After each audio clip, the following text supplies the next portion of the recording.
বাংলাদেশ আমরা ইচ্ছে করলে ভারতকে পরাজিত করতে পারবো, কারণ ভারতের মধ্যে নীতি নৈতিকতা নেই। বাংলাদেশের মানুষের মধ্যে নীতি নৈতিকতা আছে। আর নীতি নৈতিকতার উপর ভর করে বাংলাদেশ অনেক দূরে এগিয়ে গেছে। কিন্তু এখানে যারা জাতীয় দলগুলো এরাই বেইমানে পরিণত হচ্ছে। এই বেইমান দলগুলো ধীরে ধীরে নিঃশেষ হয়ে যাবে এবং আবারও দল তৈরি হবে, কিন্তু এই বেইমানেরা নিঃশেষ হয়ে যাবে। এই যে ভারতের এই সরকারের ব্যাপারে আমরা বাংলাদেশে যারা আছি তা স্পষ্ট এবং ক্লিয়ার। ভারতে আমাদের সবসময় আমাদের বিরুদ্ধে, শুধু একটি গোষ্ঠীর পক্ষে। এখন ভারত যেই পুশ ইন করতেছে, হ্যাঁ পুশ ইন করতেছে, ঠিক আছে, বাংলাদেশি লোক পাঠাইতেছে, ঠিক আছে। এখন আমাদের দেশ থেকে যারা টাকা পাচার করে নিয়ে তাদের এখানে বৈধ অবৈধভাবে বসবাস করতেছে, স্পষ্ট তাদেরকে তো চোখে দেখতেছে, তাইলে তাদেরকে এখানে ফেরত পাঠাইতেছে না কেন? কলিমুল্লাহ স্যারকে দেখছি একটা চ্যানেলে যে বলছেন বাংলাদেশিরা, স্থানীয় বাসিন্দারা বিজিবি ক্যাম্পে এসে বাংকারে ঢুকে দাকস্তে নিয়ে ভারতীয়দের সাথে যুদ্ধ করার জন্য নামছে। ইনি একটা উনি খুব হাস্যোচ্ছল উপায়ে বললেন যে ভারত রাফাল নিয়ে যুদ্ধ করবে। মানে মানে মানুষের মরাল ডাউন করার মতন কথাবার্তা তিনি কিছু বলে গেলেন, ইউনূস সরকারের বিষোদ্গার করে গেলেন।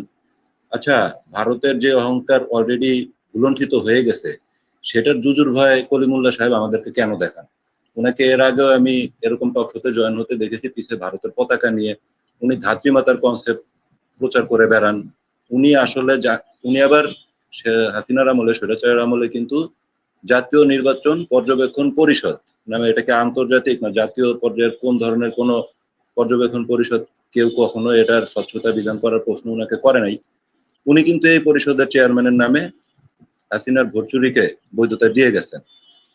এখন আপনারা ওনাকে টকশোতে ডাকেন, অনেকে অনেকভাবে ওনাকে মহিমান্বিত করেন, কিন্তু দিন দিনই উনার এই পায়তারা গুলো দেখতেছি আর ভাই নিজেদের মধ্যে না জ্বলতেছে। কেন জানেন? উনি ঢাকার মধ্যে এসিতে বসে বসে যেভাবে বলেন যে গ্রামের লোকজন কি কেন এই দাকাস্তা নিয়ে চলে আসবে ভারতের বিরুদ্ধে, উনি ভারতের বিরুদ্ধে মানে কোনো কথা শুনতেই পারেন না।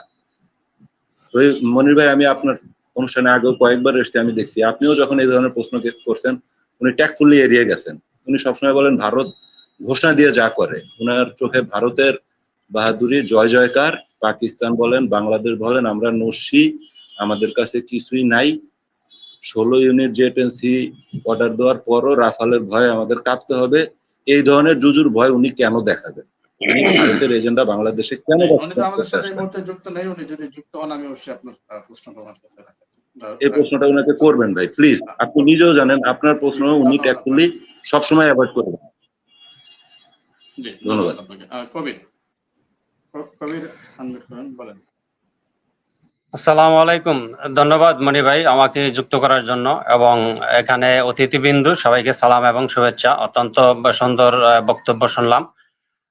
আমার প্রশ্ন ব্যারিস্টার মাহবুব ভাই, যে প্রশ্নটা এবং কি মতামত, এই যে ভারতের এই সরকারের ব্যাপারে আমরা বাংলাদেশে যারা আছি তা স্পষ্ট এবং ক্লিয়ার। ভারতে আমাদের সবসময় আমাদের বিরুদ্ধে, শুধু একটি গোষ্ঠীর পক্ষে। এখন ভারত যেই পুশ ইন করতেছে, হ্যাঁ পুশ ইন করতেছে, ঠিক আছে, বাংলাদেশি লোক পাঠাইতেছে, ঠিক আছে। এখন আমাদের দেশ থেকে যারা টাকা পাচার করে নিয়ে তাদের এখানে বৈধ অবৈধভাবে বসবাস করতেছে, স্পষ্ট তাদেরকে তো চোখে দেখতেছে, তাইলে তাদেরকে এখানে ফেরত পাঠাইতেছে না কেন?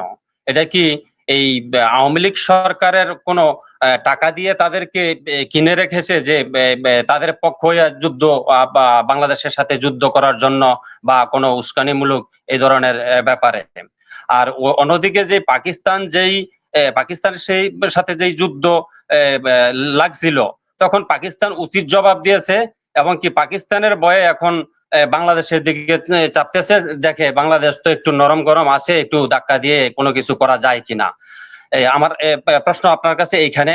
আর কাজী মনিরুজ্জামান ভাই, আপনার দলের ব্যাপারে, যে ফজলুর রহমানের সাহেবের ব্যাপারে কি আপনারা কি কোনো অপর মহলে আলোচনা করছেন যে ওনার বিরুদ্ধে এত এত এত এত বক্তব্য, এবং কি জনসাধারণ ওনার বিরুদ্ধে কথা বলতেছে যে উনি সম্পূর্ণ আওয়ামী লীগের পক্ষ হয়ে কথা বলতেছে? আজকেও আমরা একটা স্ট্যাটাস দেখলাম যে আওয়ামী লীগ, পুরো স্ট্যাটাস বলতে পারবো না, যে আওয়ামী লীগ আবার ফিরে আসবে, আওয়ামী লীগকে নিচ্ছিন্ন করা যাবে না।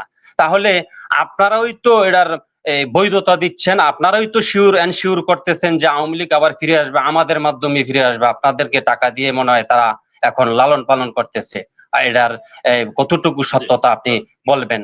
আশা করি মিস্টার ফজলুর রহমান সম্বন্ধে আপনাদের ওপর মহলে আলোচনা করবেন যে ওনার হয় উনি চুপ থাকবেন, আর না হয় ওনাকে চিহ্নিত করতে হবে উনি কি আওয়ামী লীগ করেন নাকি বিএনপি করেন। এগুলা জাতির সামনে পরিষ্কার করবেন ভাই। আসসালামু আলাইকুম, ধন্যবাদ সবাইকে। যাও কয় যাও জি, আসসালামু আলাইকুম। ইলিয়াস আহমেদ আহমেদ স্যার। ওয়ালাইকুম সালাম। জি জি, আসসালামু আলাইকুম। ওয়ালাইকুম সালাম। আমার কাজী মনিরুজ্জামানের কাছে একটা প্রশ্ন। এই যে ফজলুর রহমান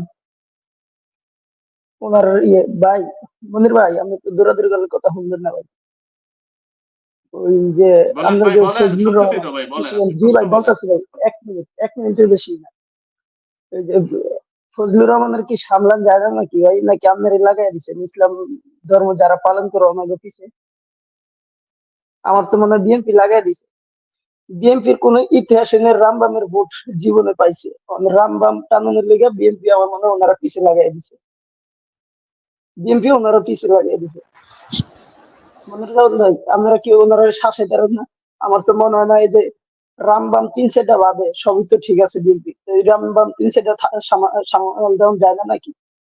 আমার দেখিয়ে না এত কথা ওনার লয়ে হয়, ওনার বিরুদ্ধে একটা বিএনপির হাই কমান্ডার থেকে থেকে কোনো প্রতিবাদ কিংবা কোনো চুপ করানোর কিচ্ছু নেই।